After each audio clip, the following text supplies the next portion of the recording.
पाप मोचनी एकादशी। आदरणीय दर्शकों, मैं आलोक तिवारी आपका अपने इस चैनल पर स्वागत करता हूं और आज की इस वीडियो के माध्यम से आपके सामने पाप मोचनी एकादशी के बारे में जानकारी लेकर के प्रस्तुत हुए हैं कि पाप मोचनी एकादशी कौन सी एकादशी है, इसके पूजन का क्या विधान है तथा पाप मोचनी एकादशी की कथा क्या है। इस तरह की संपूर्ण जानकारी एक ही वीडियो में आपके सामने संजो करके प्रस्तुत की जा रही है। आदरणीय दर्शकों, आप सबको ज्ञात है कि वर्ष में 24 एकादशी होते हैं, जिसमें से पाप मोचनी एकादशी पहली एकादशी है। चैत्र मास के कृष्ण पक्ष की एकादशी पाप मोचनी एकादशी कहलाती है। इस दिन विधि विधान से भगवान श्री हरि विष्णु की पूजा करनी चाहिए। पाप मोचनी एकादशी के दिन किसी की निंदा और झूठ बोलने से बचना चाहिए।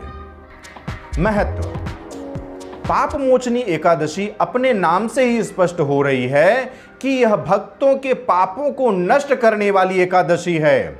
पाप मोचनी एकादशी का व्रत करने से ब्रह्म हत्या, स्वर्ण चोरी, मदिरापान, अहिंसा और भ्रूण हत्या समेत अनेक घोर पापों के दोष से मुक्ति एवं सुख समृद्धि की प्राप्ति होती है।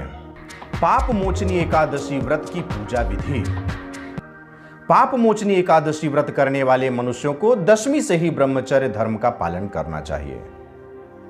एकादशी से एक दिन पूर्व अर्थात दशमी को शाम को सूर्यास्त के बाद भोजन नहीं करना चाहिए। रात्रि में भगवान श्री हरि विष्णु का ध्यान करते हुए सोना चाहिए। एकादशी के दिन ब्रह्म मुहूर्त अर्थात सूर्योदय काल में स्नान आदि से निवृत्त होकर व्रत का संकल्प करें। इसके बाद भगवान श्री हरि विष्णु की विधि विधान से षोडशोपचार पूजन करके आरती करें।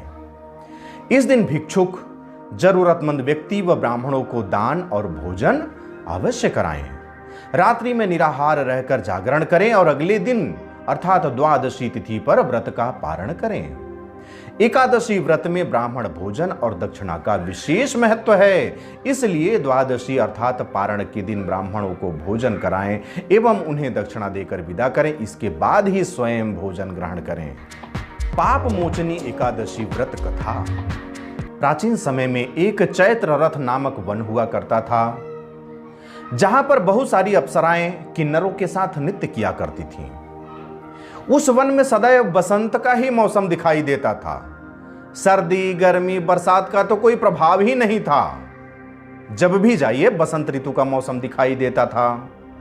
अनेक प्रकार के पुष्प सदैव वहां पर खिले हुए मिलते थे। उसी वन में च्यवन ऋषि के पुत्र ऋषि मेधावी तपस्या में लीन रहते थे। वे महान शिव भक्त हुआ करते थे। एक दिन मंजू घोषा नामक एक अप्सरा ने उनको मोहित करके उनकी निकटता का लाभ उठाने का प्रयास किया और मेधावी मुनि का ध्यान भंग करने में वह अप्सरा सफल भी हो गई। जब मेधावी ऋषि की तपस्या भंग हो गई, जब उनके नेत्र खुले तो सामने में अप्सरा मंजू घोषा को देखे तो उसके रंग रूप पर वे भी मोहित हो गए।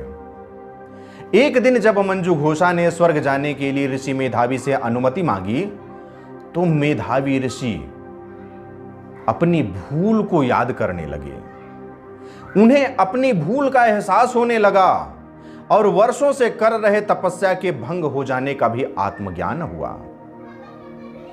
यह सब सोचते हुए मेधावी ऋषि क्रोधित हो गए और मंजू घोषा को श्राप दे दिए कि तुम इसी क्षण पिशाचनी हो जाओ। श्राप मिलते ही अप्सरा ऋषि के पैरों पर जा गिरी। ऋषि के दिए हुए श्राप से वह पिशाचनी बन गई और उस श्राप से मुक्ति पाने का उपाय पूछने लगी। ऋषि मेधावी ने मंजू घोषा को पाप मोचनी एकादशी व्रत करने का उपाय बताया। उन्होंने कहा कि तुम पाप मोचनी एकादशी का व्रत करो। इस एकादशी के व्रत को करने से तुम्हारे किए हुए सभी पाप नष्ट हो जाएंगे और तुम पुनः अपने मूल स्वरूप को प्राप्त कर लोगी। अप्सरा को दिए हुए श्राप से मुक्ति का मार्ग बता करके मेधावी ऋषि अपने पिता ऋषि च्यवन के पास पहुंच गए।